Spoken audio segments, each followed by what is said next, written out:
Bienvenido a este rollo de Compartiendo Cine, un proyecto de cine entre compas. Aquí vamos a cotorrear y hablar con la neta. Y compartiremos experiencias para que te sirvan a ti y pierdas el miedo a todo este desmadre y comiences a crear. Esto es Compartiendo Cine. Un saludo a todos, ¿cómo están? Espero que se encuentren muy bien. Esto es Compartiendo Cine. Yo soy Caleb Triana y estoy muy contento de saludarlos una vez más. Estoy con mis compañeros Félix y Rolando una vez más, hablando de lo que más nos gusta de cine en esta sección Camino al Oscar. Y pues les doy la bienvenida a mis compañeros. Félix, ¿cómo estás? Muy bien, Caleb, Rolando y a todos quienes nos escuchen. Un gusto estar participando en un capítulo más de este podcast y en especial de esta temporada rumbo al Oscar. Perfecto. Y también está conmigo Rolando Hernández. ¿Cómo estás? ¿Qué onda? Pues muy bien, con algo de frío, la verdad, pero muy bien y contento de que en esta ocasión también vamos a hablar, pues, de los Globos de Oro, de qué pasó y quiénes fueron los ganadores de la noche. Claro que sí, y de eso es lo que vamos a empezar a hablar el día de hoy, de los Globos de Oro. Aquí tengo una nota que habla justamente de los ganadores y una de las notas interesantes dice Nomadland, la que le quitó el Globo de Oro a Mejor Película a Netflix. Y es que sin duda Nomadland se va perfilando como una de las favoritas para los premios, ya que como bien sabemos o bien se dice que los Globos de Oro son una antesala para los premios Oscar, ya vimos y pudimos comprobar que Nomadland viene con un gran favoritismo, siendo que por lo menos había una esperanza de que Mank pudiera ganar en el sentido de que es una película que habla sobre la historia de Hollywood y sobre una de las películas más icónicas que se ha hecho en Hollywood, ¿no? Entonces es interesante que le haya ganó mejor directora Chloe Zhao y mejor película dramática. ¿Ustedes qué quieren comentar? Bueno, a mí quizás una de las cosas que marcan un cierto aspecto es primero la cantidad de mujeres nominadas a mejor director. Había mayoría de mujeres y finalmente una mujer recibe ese premio en aproximadamente 40 años. O sea, pasaron 40 años para que una mujer volviera a recibir el Globo de Oro como mejor directora. Ese es un detalle, y que además de cinco, tres eran mujeres. Eh, pues ojalá se siga manteniendo este equilibrio, es decir, no que sean más mujeres, pero sí que las mujeres estén representadas en estos puestos, en estas posiciones relevantes, ¿no? Que es directora, productora, fotógrafa, etcétera. Eso me parece una de las cosas más relevantes de estos Globos de Oro. Bien, Rolando, ¿quieres comentar algo? Sí, pues igual como iniciaste con esto, ¿no? Que como una producción pues independiente acaparó todos estos premios a comparación de una película con una producción pues podría decirse una megaproducción, por así decirlo. Eh, y es interesante cómo el cine independiente se va abriendo paso en la industria y cómo va como reuniendo más espectadores o más, sí, pues más audiencia, cómo se va mostrando un poco más y cómo podemos entender que el cine independiente de cierta manera nos quiere mostrar algo distinto a lo que vemos en una producción con algo más de presupuesto o algo, o por ejemplo Netflix, ¿no? Como una producción que venga respaldada por Netflix. Claro, hablando, igual siguiendo hablando sobre Nomadland un poco, pero yéndome a otro tema, con este favoritismo que trae encima la película de Nomadland, era de esperarse que la actriz Frances McDormand ganara como mejor actriz dramática, pero para mí fue una sorpresa que Andra Day eh, ganara, es una chica que actuó en la película The United States versus Billie Holiday. Es una película que personalmente no he visto. La tengo ahí ya para verla y quizá la analicemos en este espacio más adelante. Pero no me parece una película que haya sonado tanto como Nomadland y sobre todo como la actriz y todo lo que hizo la actriz para entrar al personaje y todo lo que se dijo de ella. Quizá ella sí se lo merecía, Annie Day, este premio. Habría que verlo ya que se vea la película. Pero para mí fue sorpresivo, ¿no? Porque yo esperaba que, sí esperaba que podía ganar mejor película, sí esperaba que podía ganar mejor director, pero una de las que creí que era casi seguro era mejor actriz y fue la única que no ganó.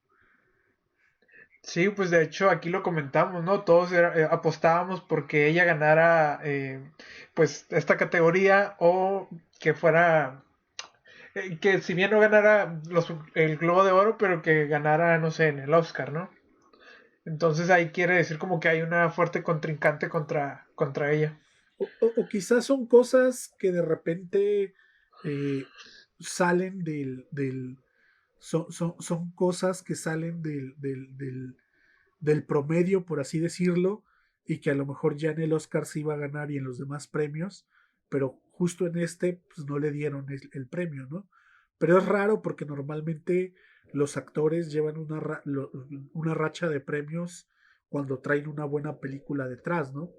El caso es, recuerdo que Gary Oldman, me parece que cuando hizo el personaje de Las Horas Más Oscuras de Winston Churchill, o sea, se ganó todos los premios que creo que había en esta temporada y hasta más. Y me parece extraño esto, pero bueno. Félix, ¿tú quieres comentar algo sobre esto? No, bueno, muy poco. Eh, es preguntarse quiénes son quienes tienen derecho a voto. O sea, ¿qué es este premio?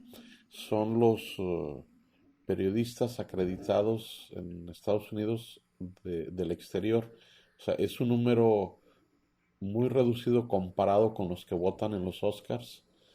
Y aunque es un parámetro, o sea, pero es el criterio de los periodistas. Y a veces difiere mucho de la tendencia de la academia, que es un público más diferente y mucho más numeroso. Entonces, sí es una sorpresa esto, y más para nosotros que no hemos visto la película y no tenemos elementos para evaluarla, ¿no? Claro.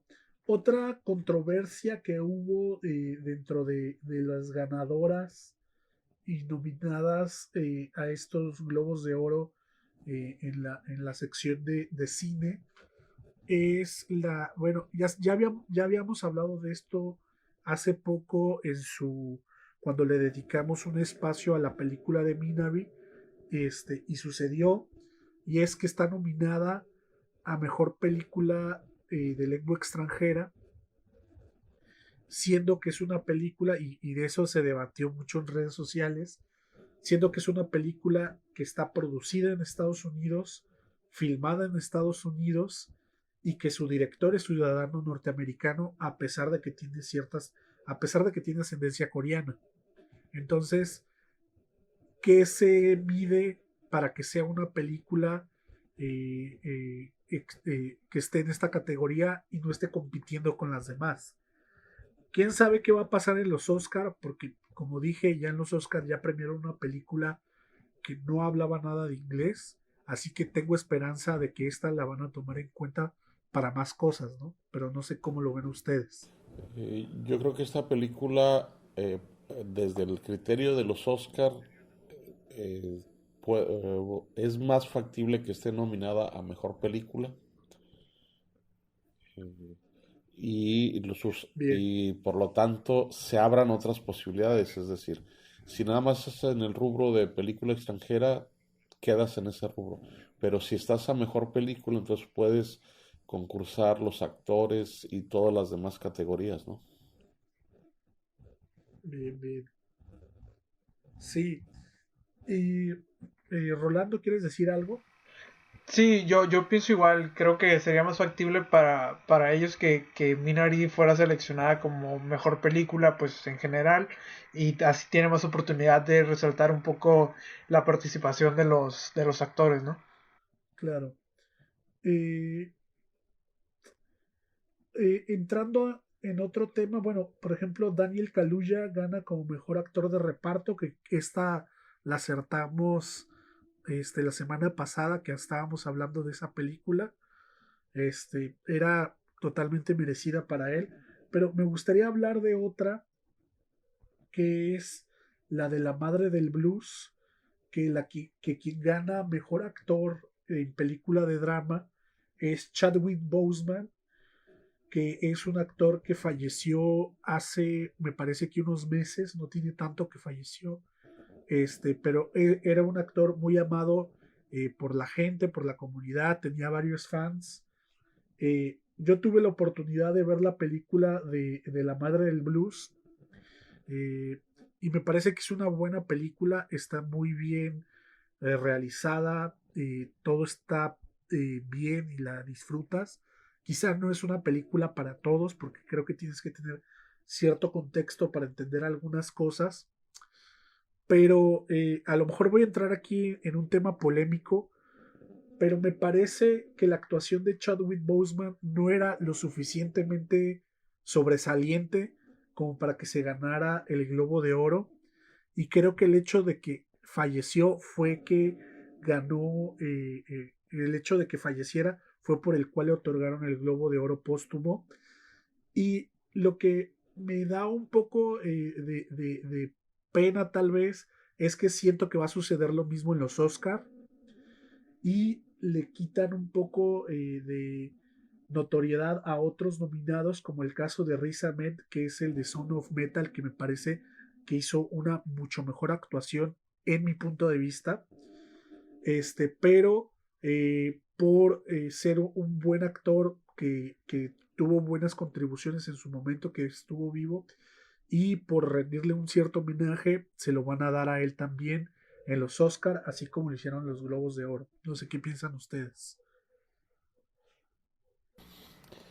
Pues yo nada más puedo decir que sí me Pues sorprende cómo se otorgó, eh, y que es un poco extraño entender cuáles fueron los criterios, y, y sí da a sospechar que hay una parte emotiva en cómo se eligió. Ok, sí, yo creo igual que se guiaron mucho por esta parte sentimental, pero sí, por ejemplo, Riz Ahmed, pues creo que se lo merecía, igual que bueno, tuvo una muy buena actuación Gary Oldman en Mank, pero sí se guiaron por esta parte sentimental. claro, pero, digo, quizá, y sí, sí tiene una gran actuación Chadwick Boseman y yo no la estoy viendo, pero en una opinión, y esto es muy subjetivo, yo siento que sí se lo merecía Riz Ahmed. Ahora, la cosa aquí es ver y tratar de imaginar qué hubiera pasado si Chadwick Boseman estuviera vivo, le hubieran dado el premio o no. Entonces quizá Yo creo que no. ahí estaría la situación de por qué se le están dando. Pero bueno, ese es mi punto de vista.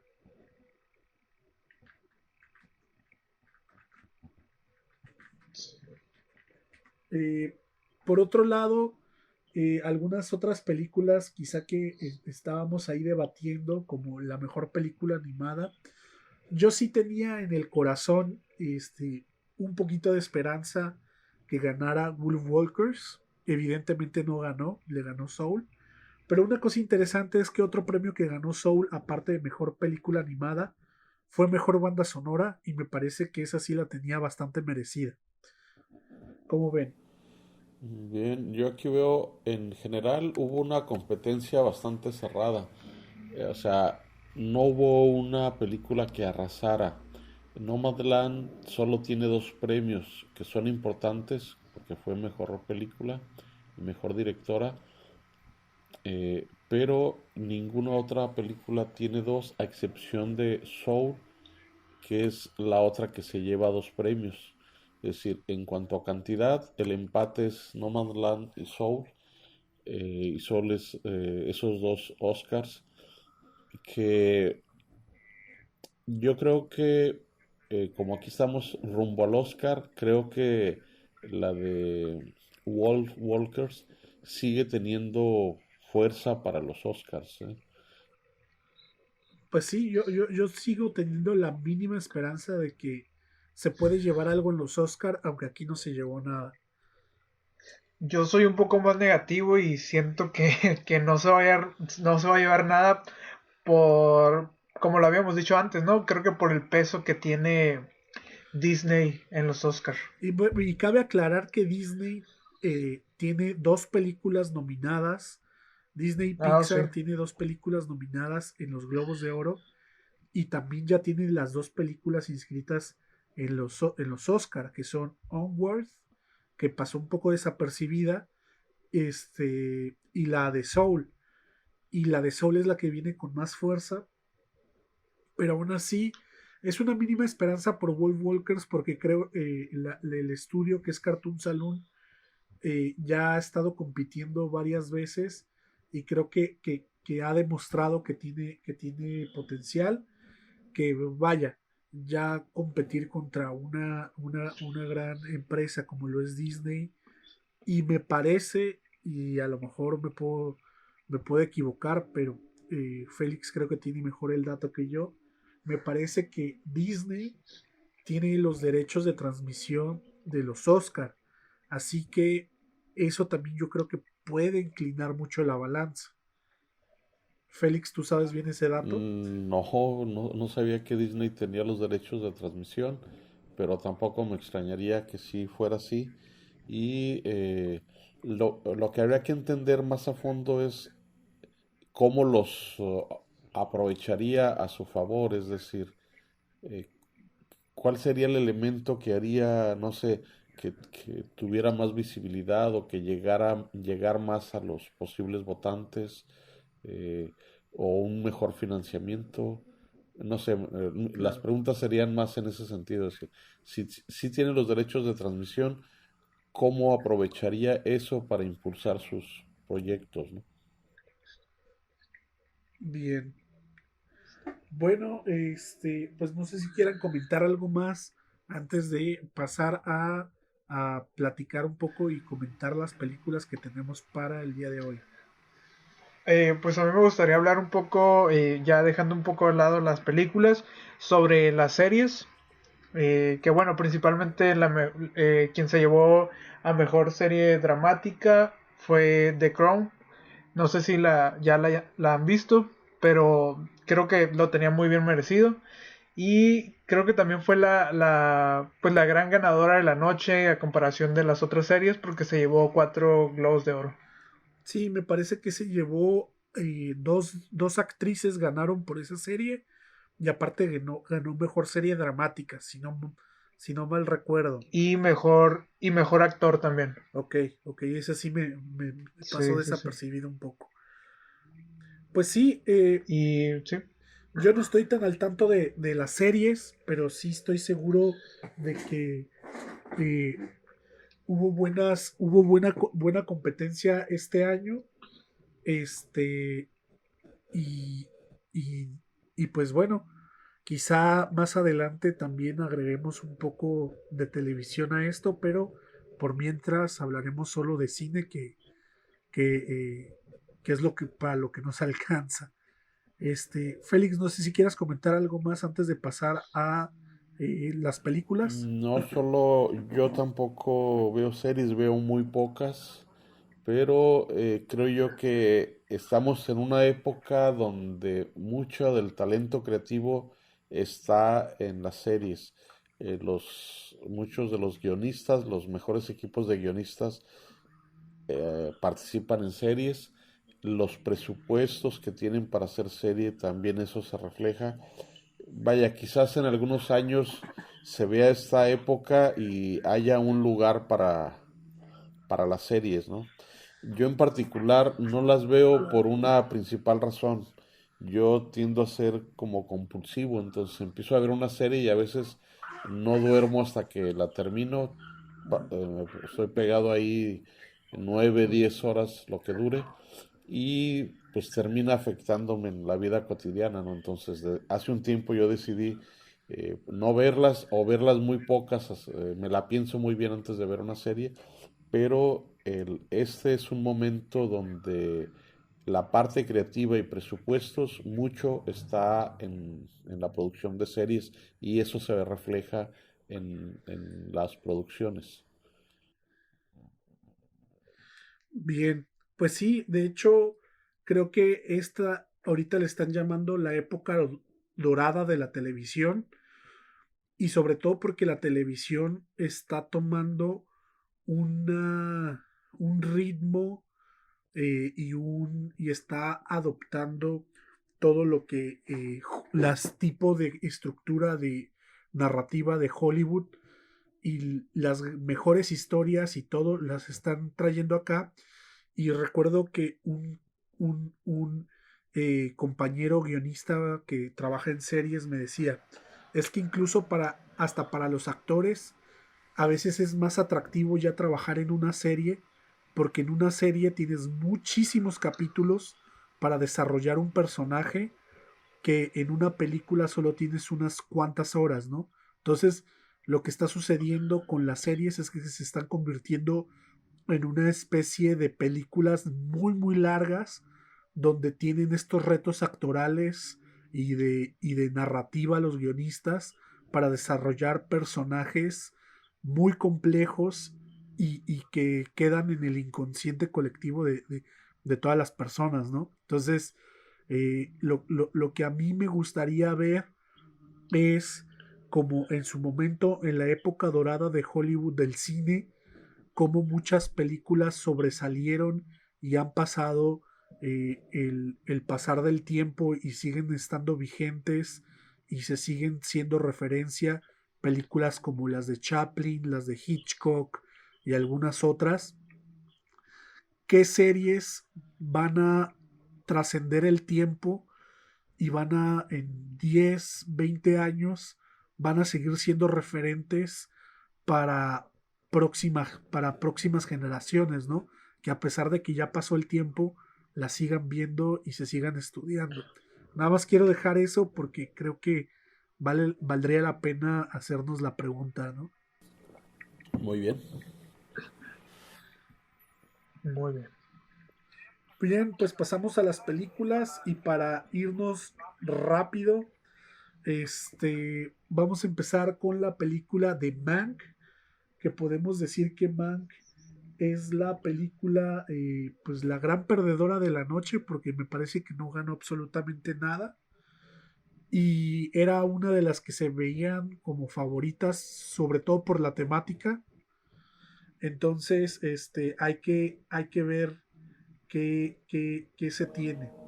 Eh, Félix, ¿quieres comentar algo? ¿Quieres hablarnos de la película de Mank? Bien, primero decir que esta es una historia que se conoce como historia de cine sobre cine, porque cuenta cómo se escribió el guión de una película. Pero habla de una película muy importante. Hay que resaltar que hace 80 años, en 1941, esta película recibió el Oscar por mejor guión original y para muchos esta película es considerada la mejor película que se ha hecho en la historia. Y 80 años después sigue llamando la atención y se sigue trabajando sobre ella y se siguen haciendo libros, artículos y en este caso una película que es un homenaje en sí mismo a Ciudadano Kane.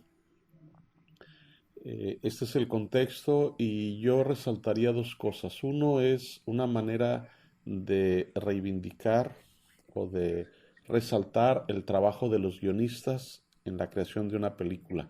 Y esta película centra su atención en el trabajo del guionista. Incluso al director solo lo menciona muy poco ahí de manera como una anécdota, por lo cual pudiera entenderse que el cimiento o la aportación más importante a la creación de esta película es la del guionista. Eso estaría a debate.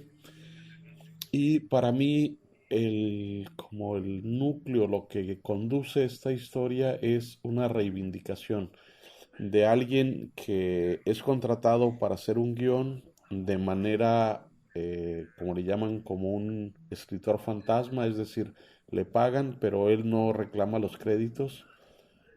Y al final se da cuenta de que el guión es muy bueno y cambia de opinión. Y creo yo que ese es el evento importante y que incluso lo pone en la historia. Si él no hubiera cambiado de opinión, probablemente el mundo no sabría que él fue el guionista de esta película. Y nada más comentar que esta película es ambientada en los años 30 y principios de los 40. Nos muestra cómo era el Hollywood de esa época. Eh, y para verla es casi indispensable ser un cineasta o estar muy interesado en el cine porque aparecen diálogos, personajes que si no tiene uno la referencia le cuesta trabajo entrar a la película, ¿no? Saber quién es Orwell, quién fue Hearst, quién fue el que dirigía esos grandes estudios, quién era la actriz que es el otro personaje central.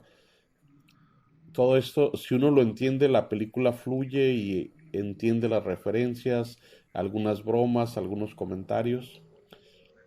Entonces es como para un público más selecto, pero al mismo tiempo la convierte en muy valiosa para esta gente que es la que la va a mantener viva mucho tiempo desde mi expectativa, ¿no? Claro.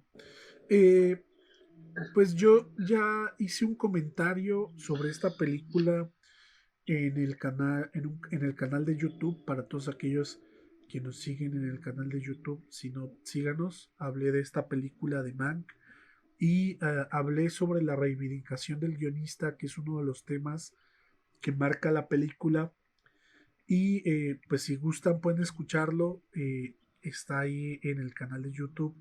Y lo digo porque no quisiera repetirme porque ya hablé sobre ese tema. Entonces en esta ocasión me gustaría hablar sobre algunas otras cosas que habla la película y que me parecen también muy interesantes, más allá de la reivindicación del guionista en lo que es la escena del cine hollywoodense, ¿no? Eh, una de las cosas que me parece interesantes a destacar es que la película trata esto como una especie de guerra entre David y Goliat, por así decirlo, ¿no?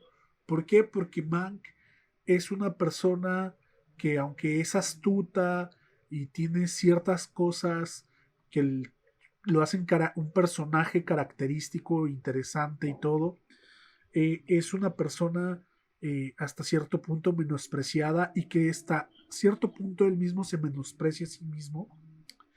Y por otro lado tenemos a los personajes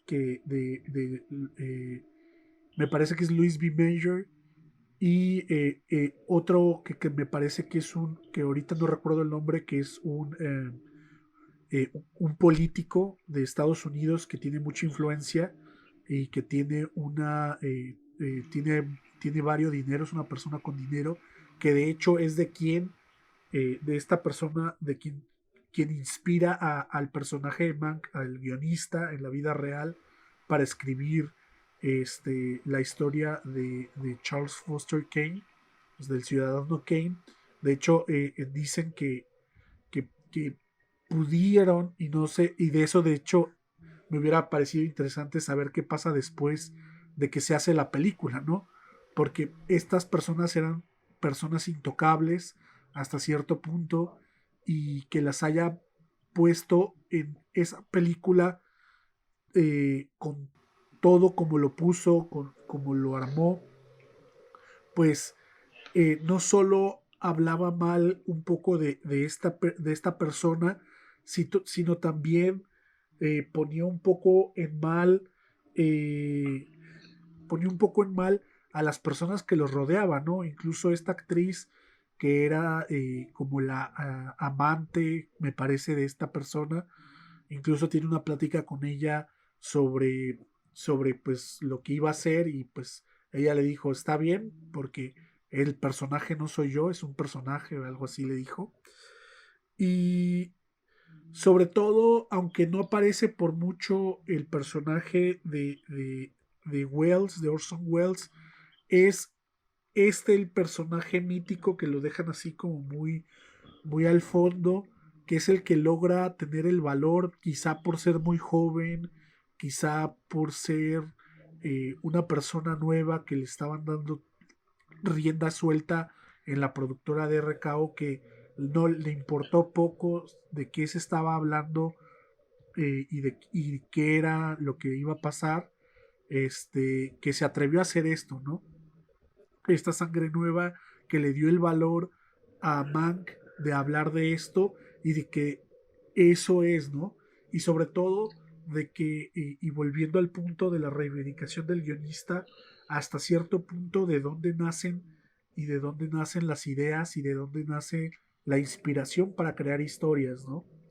Cómo vemos toda la vida de Mank, todo lo que sucedió para que al final él lograra hacer esta pequeña obra maestra que estuvo a punto de que no se le diera el reconocimiento suficiente. Entonces, me parece una película interesante. Una cosa que sí quiero aclarar, que tú la mencionaste, Félix, y es que no es una película tan sencilla, incluso yo creo que la gran mayoría se pueden perder, pero yo creo que una persona lo suficientemente cinéfila y que tiene conocimiento, no necesita tener el gran conocimiento en cine, el conocimiento necesario de la historia del cine, creo que va a entender lo que está sucediendo, va a entender el contexto y la va a disfrutar bastante. No sé si quieres decir algo, Rolando.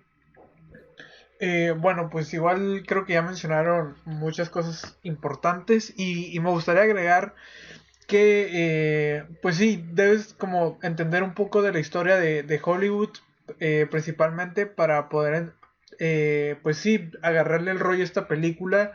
Y realmente se me hace muy interesante la manera en cómo van contando la historia, como se podría decir que como actos, pero bueno, no actos, sino esta parte cuando aparece en pantalla, ¿no? Las letras de como si fuera un guión y todo eso, se me hace como que eso te ayuda a entrar en contexto y saber qué forma parte de como del pensamiento de Mank en este caso. Y eh, ya como en general se me hace una película muy entretenida que sí tienes que tener un poco de conocimiento, pero en relación al cine, pero en general está bastante entretenida. Bien, Félix, ¿quieres comentar algo más? Pues algunos detalles es el, pues las partes de que la fotografía es en blanco y negro. Se busca de alguna manera que se sienta como una película de aquella época con homenajes o manteniendo el estilo. Se basa mucho en diálogos como se hacía en aquella época y los diálogos son en sí una especie de duelos verbales o una especie de juego de ping pong donde se plantea algo, hay que contestar rápido y certero hasta ganar la discusión. Entonces, hay mucho este juego de diálogos, de la imagen, jugar mucho con los claroscuros y pues en general como recrear aquella época y que la película buscar una sensación como si estuviéramos viendo una película de los 30, principios de los 40 y recreándonos lo que estaba pasando en ese momento. Bien. Sí, sí, totalmente. Está esta búsqueda de la recreación de una época que creo que se logra bien. Y no solo con la fotografía y el look que le dan a la fotografía, porque incluso sé que la película sí la filmaron en negativos, en blanco y negro, y luego la maltrataron el negativo para que tuviera esta textura como de película ya desgastada, ¿no? Que se puso muchas veces en el proyector y tuviera esas como rayaduras de desgaste, ¿no? Y eso es algo interesante que lo hayan hecho. Y por otro lado, también otra cosa que ayuda a ambientar bastante y creo que eh, es algo que, hablando, regresando un poco al tema de los Globos de Oro, no hay un premio para eso en los Globos de Oro, pero sí en los Oscar, y creo que es un premio que se pueden llevar, es diseño de producción. Creo que tienen un excelente diseño de producción que te hace sentir que estás en el Hollywood de los años 30 y estás ahí y te lo crees, ¿no? Creo que eso es un gran valor, el diseño de producción de la película, porque eso, junto con la fotografía, te mantienen dentro de la película, ¿no? Entonces, yo creo que está increíble y es esas dos partes. Rolando, no sé si quieres comentar tú algo más. Yo, bueno, al principio, cuando empecé a ver la película, como que no le agarraba tanto el rollo, pero incluso hasta sentí como que al principio empezaba a color la película, pero yo creo que fue como una ilusión mía nada más. Ya después estaba como muy atento a ver si cambiaba o no de color a blanco y negro y así. Pero también se me hizo muy interesante estos detalles que tú mencionas, ¿no? De cómo se ven estos medios, como estos destellos de luz que te provocan como si estuvieras viendo una película muy antigua. Sí. Eh, Hablando de otro tema, a menos de que quieran ustedes agregar algo más, como ya hablamos, creo que esta fue una de las grandes perdedoras de la noche de los Globos de Oro. Pero hablando y reduciendo esto prácticamente al Oscar, que es de lo que estamos hablando en esta sección, eh, yo sí le veo muchas posibilidades, a pesar de que Nomadland sigue manteniéndose como la favorita. Creo que aún tiene cierta posibilidad de ganar algo. Gary Oldman, diseño de producción, fotografía, creo que tiene muchas cosas interesantes, incluso David Fincher. No estoy seguro si se lo gane como director, pero creo que hay algo interesante en esta película y algo se puede llevar. No sé qué piensan Yo ustedes. pienso que va a ser la que va a tener más nominaciones. Tuvo 6 nominaciones a Globos de Oro.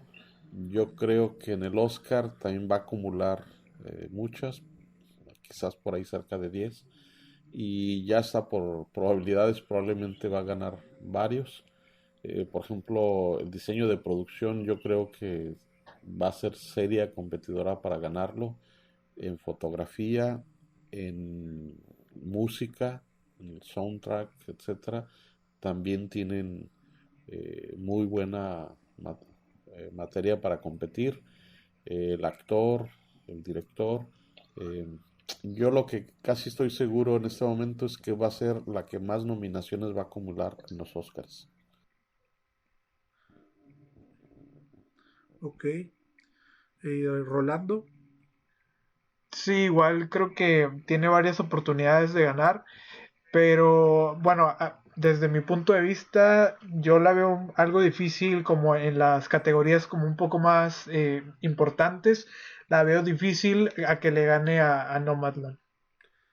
Claro, quizá director, guión, Sí, película la gane Nomadland, pero yo sí veo que puede ganar varios premios esta.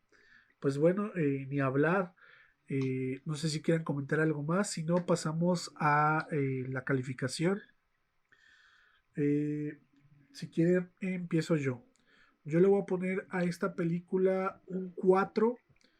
Uno, porque me gustó muchísimo, pero quizá por lo único que no alcanzaría el 5 es porque creo que es una película difícil de digerir, en el sentido de que tiene, va a veces muy rápido y a veces va muy lento y puede ser densa y a veces va muy rápido y no entiendes qué está pasando y sobre todo que sí tienes que estar algo empapado del contexto de Hollywood en ese tiempo y de las personas que eran importantes en ese tiempo en Hollywood y cómo se manejaban las cosas para que entiendas y no te pierdas, porque si no tienes este contexto, no disfrutas la película, no entiendes nada y terminas por aburrirte. Entonces, si no se lleva el 5 es porque creo que no es una película, siento yo que sea tan universal, sino se va a quedar en un nicho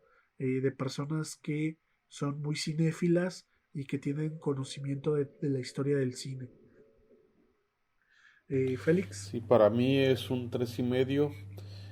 Creo yo que coincido contigo, para poder entrar a ese universo tienes que tener información previa que te permita no perderte detalles y disfrutar más la película. Mm, Yo pienso que eso es importante para comunicar bien. Ahora, lo que sí creo es que la película va a estar ahí por muchísimo tiempo, probablemente pasen los años y siga siendo una referencia, pero para aquellos que están ya dentro del universo del cine y conocen mucho de los años 30 de esos personajes, etcétera. 3,5 para mí. Claro, y agregando un poco a lo que dijiste, yo incluso creo que esta película va a ser una película de referencia para escuelas de cine, quizá para enseñarles historia del cine o algo por el estilo. Creo que va a ser perfecta para eso, pero eso es lo que la va a mantener viva, pero realmente no el público general, ¿no? Rolando.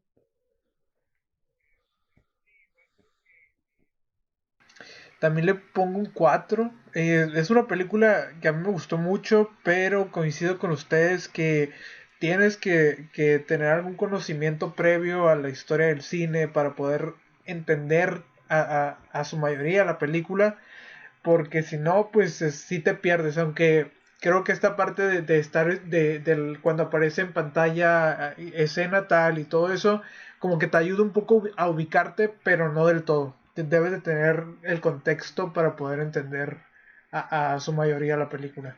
Entonces le pongo un 4. Bien, con esto terminamos nuestra opinión y nuestra calificación de la película Mank. Y con esto pasamos a la siguiente película que vamos a hablar de el día de hoy. Y esta película también es una película en blanco y negro, pero es de un país muy muy lejos de Hollywood. Quizá no tanto, pero sí está lejos de Hollywood. Y es una película peruana que se llama Canción sin nombre. Y Félix nos va a ayudar a platicar un poco de esta película. Sí, es una película que nos ubica en 1988 en el Perú, en un momento difícil. Hay una guerrilla con una que se llama Sendero Luminoso, que hacían eh, muchas bombas, atentados, había una sensación de conflicto social. Eh, Había carencias, por ejemplo, de luz eléctrica. Vemos muchas escenas de personas alumbrándose con velas, dificultades para trasladarse. O sea, nos ubica en ese contexto latinoamericano de los 80s y nos cuenta el caso de una mujer que vive todo un proceso. O sea, está embarazada, va a tener a su hija, recurre a una oferta de apoyos para mujeres embarazadas, una especie de caridad donde las ayudan gratis, acude y sufre la pérdida de su hijo, de su hija, y luego viene todo un proceso de intentar recuperarlo y la acompañamos en todo ese drama y luego la conclusión.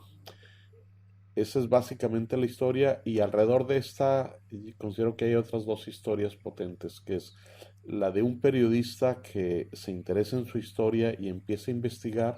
Entonces ahí podemos ver otra historia entremezclada, que es cómo se investiga, qué se encuentra y dónde termina esta búsqueda de información periodística, que también tiene un drama, las dificultades para encontrar datos, descubrir culpables, publicarlo, buscar justicia. Y la historia también del esposo, que también tiene ahí un giro y un arco de desarrollo de cómo le afecta esto y cómo le transforma la vida. Creo yo que ahí hay esas tres historias que se entrelazan. Bueno, hay una cuarta historia todavía que es la vida personal del periodista, porque él también tiene ahí un cambio, le afecta esto en su vida personal, en sus relaciones, y hay un cambio a través de la historia. Creo que esto es a grandes rasgos todos estos elementos entremezclados que hay que estar atentos para percibirlos y con una fuerza dramática que es el que a la mayoría estamos sensibles a esto, ¿no? O sea, la pérdida de un niño que es robado y esa lucha por encontrarlo. Claro. Eh, yo quisiera comenzar diciendo que a pesar de que estamos lejos de este país, de donde nace esta historia, creo que es una realidad, eh, creo que puedo decir en toda Latinoamérica, los temas de los que habla esta película, quizá no exactamente y literalmente como están narrados ahí y ni como pasaron ahí, pero sí hay un trasfondo de impunidad, de ilegalidad, este, de, de fraude, etcétera, etcétera, que se sigue viviendo en muchos países de Latinoamérica y que se siguen viendo casos así, no particularmente como estos que narra la película, pero sí similares, y que creo que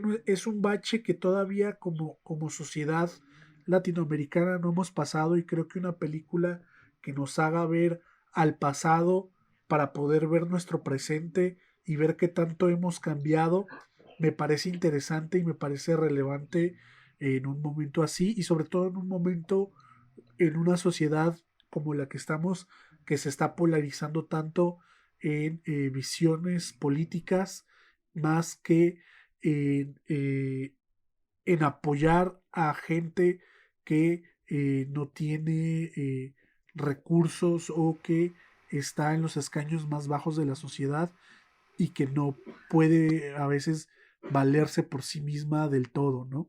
Rolando, ¿quieres comentar algo?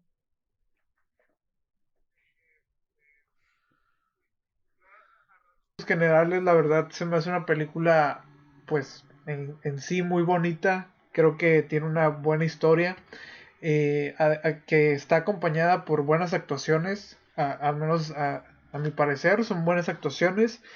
Y creo que un elemento muy, que cabe destacar, creo que es su fotografía, que si bien es a blanco y negro y todo, pero creo que, y también creo que por la historia y por cómo la están contando, se puede asemejar mucho al estilo neorrealista, eh, pero creo que rompe un poco como esa corriente en cuanto a la estética o en cuanto a su fotografía, por cómo utilizan o cómo sí, cómo utilizan este desenfoque para centrarse nada más en el personaje, y cómo el fondo pues nada más permanece como algo que influye en el personaje, pero que en sí no, como que no es la intención retratar en la película.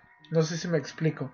Luego también otra, al menos yo sentí como que había algunas cositas que se parecían a Roma, pero pues eso no, o sea, eso no tiene nada que ver.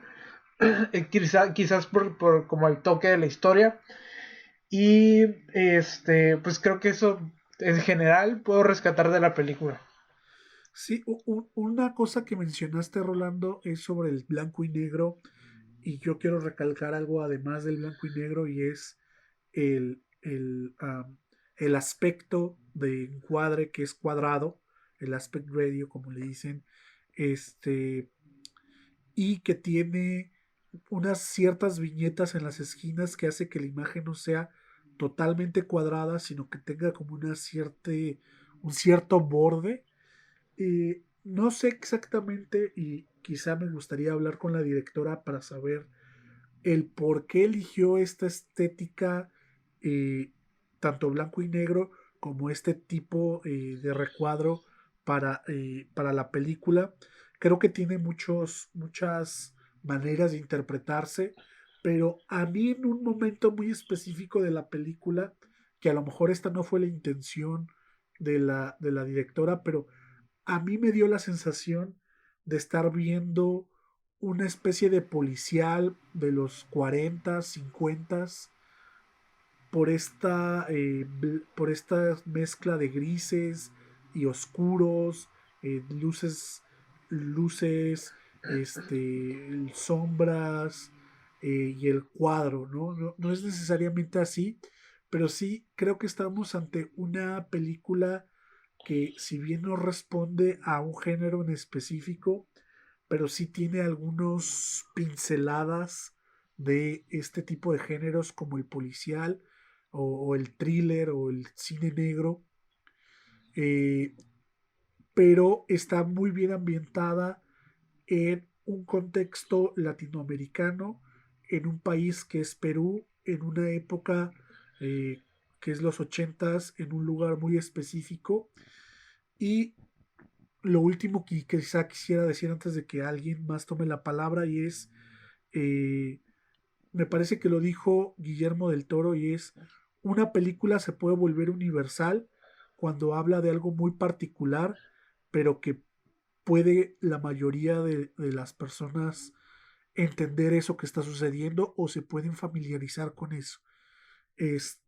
No lo dijo exactamente así, yo lo estoy parafraseando a mi manera, pero a lo que voy con esto es, creo que una cosa que hace interesante a la película es que, aunque está retratando un hecho muy específico de una época muy específica y en un lugar tan específico, resulta ser algo que, por lo menos en mi punto de vista, se vuelve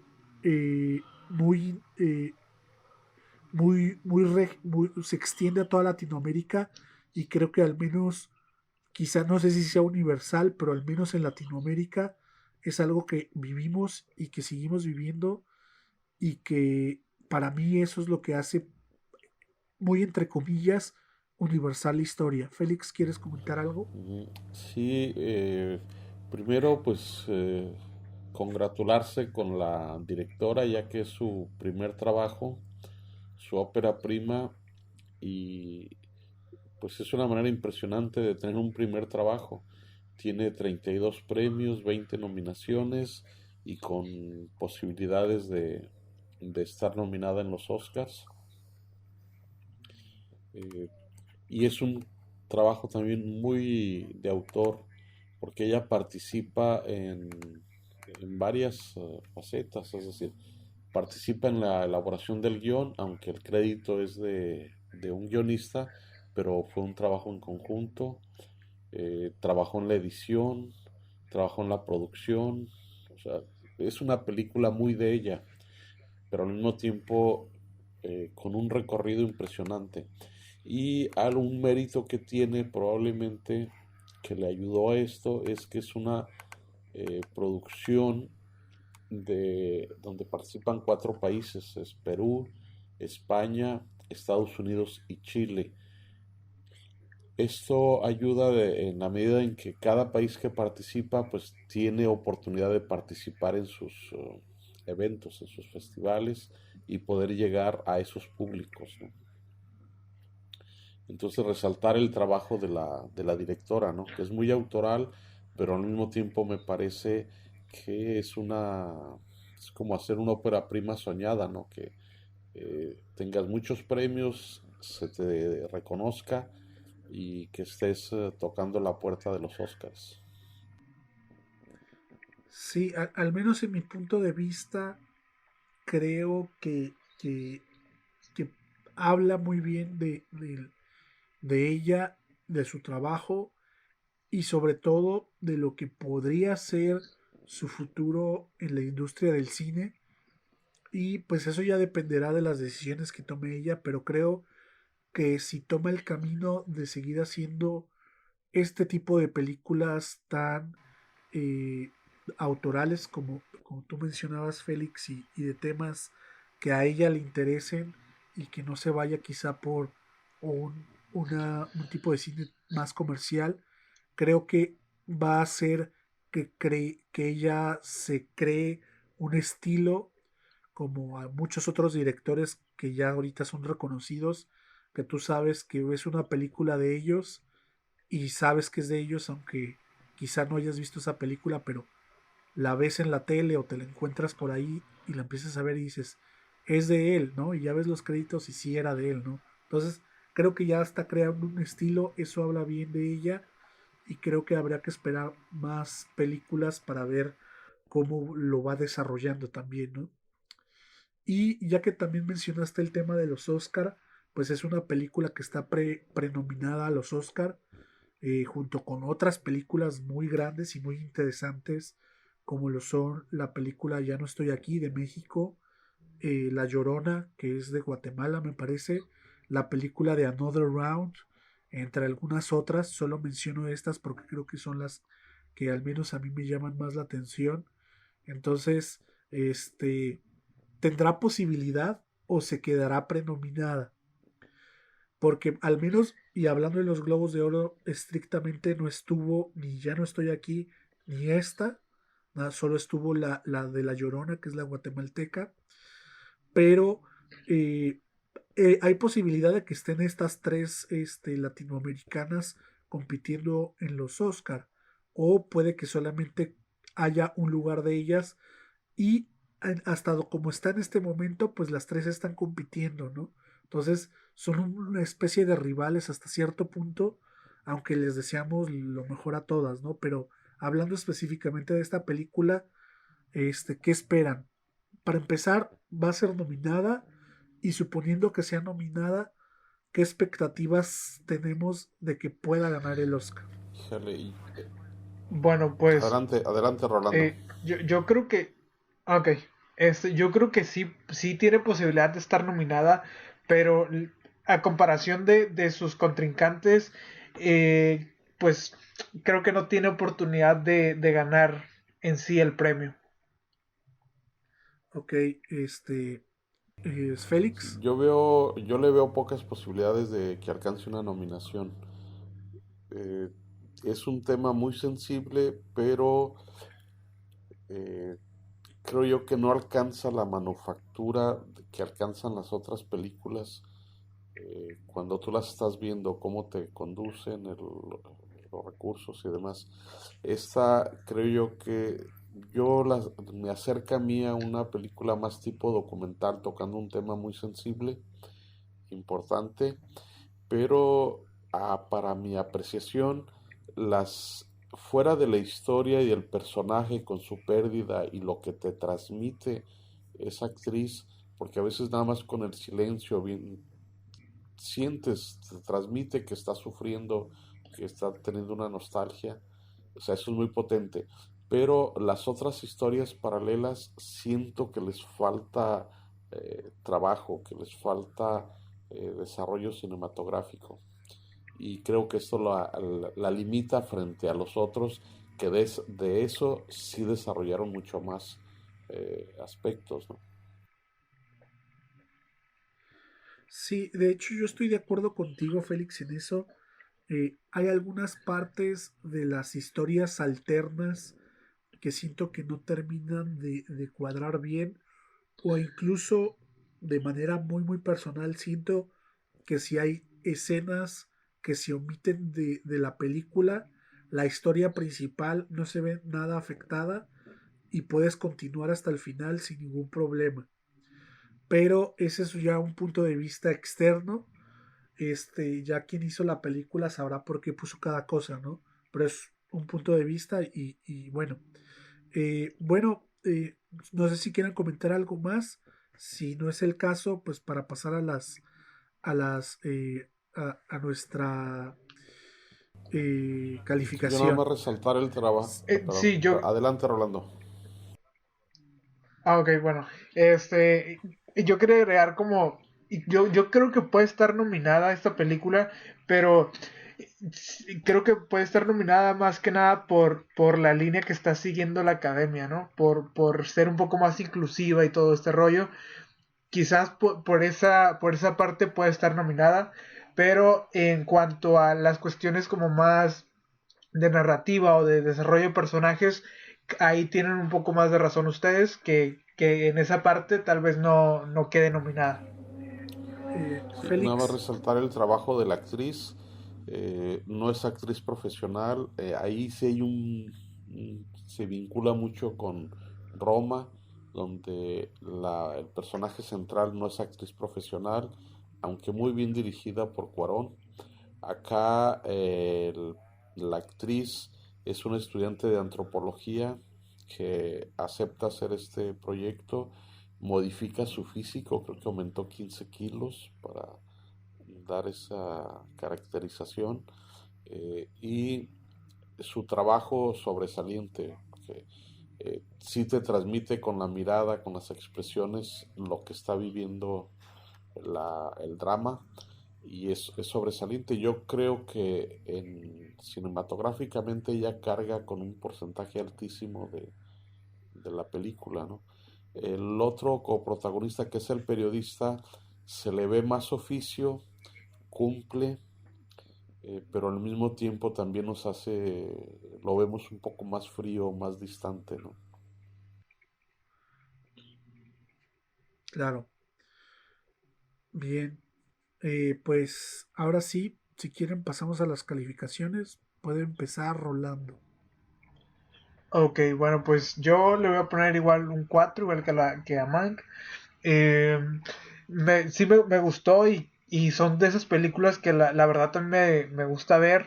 Este, pero sí siento que ahí hubo algunas cosillas que creo que al final como que no cuadraron a la manera en la que yo iba entendiendo la historia, pero en general se me hace una buena película que sí te va a hacer sentir y por eso le pongo un 4. Bien. Félix, Para mí la calificación es 3. Creo yo que le falta trabajo actoral a varios de los actores, dirección y desarrollar la parte cinematográfica. O sea, esos aspectos para mí hacen que le falte, y para mí es un 3. bien, yo le voy a poner un 3.5, eh, quizá podría más adelante subirle a 4, pero me quedo con 3.5 por razones muy similares a las de Félix. Principalmente creo que es una buena película que trata un tema eh, que sí sucedió de una manera eh, bien contada, pero de repente hay momentos donde se pierde la historia principal y parece que estoy viendo otra película y ya otra vez regresamos, ¿no? Pero en general creo que es una gran película, creo que podemos quedar en claro que,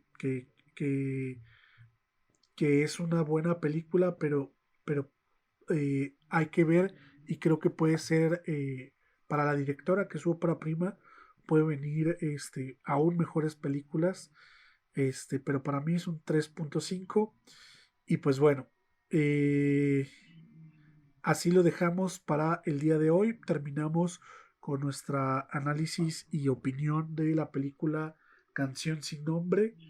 Y con esto nos despedimos sin no dejar de recordarles que estamos en Spotify, en Apple Podcasts, estamos en YouTube y en Facebook como Compartiendo Cine para que nos sigan, nos escuchen y vean todo el contenido que tenemos. Si nos están escuchando en alguna de las plataformas, ya sea YouTube o Facebook, puedan comentarnos alguna de las películas que se nos haya pasado comentar para esta temporada de premios y hablar de ella. Y pues para terminar, quiero despedirme de mis compañeros que ya tenemos varias semanas aquí hablando y analizando películas, que son Félix y Rolando. Muchas gracias por estar aquí y pues nos vemos en un próximo episodio. Muy bien, Caleb, Rolando, un gusto haber compartido con ustedes. Nos vemos en el próximo capítulo. Igual, cuídense mucho. Bien, pues nos estamos escuchando una vez más.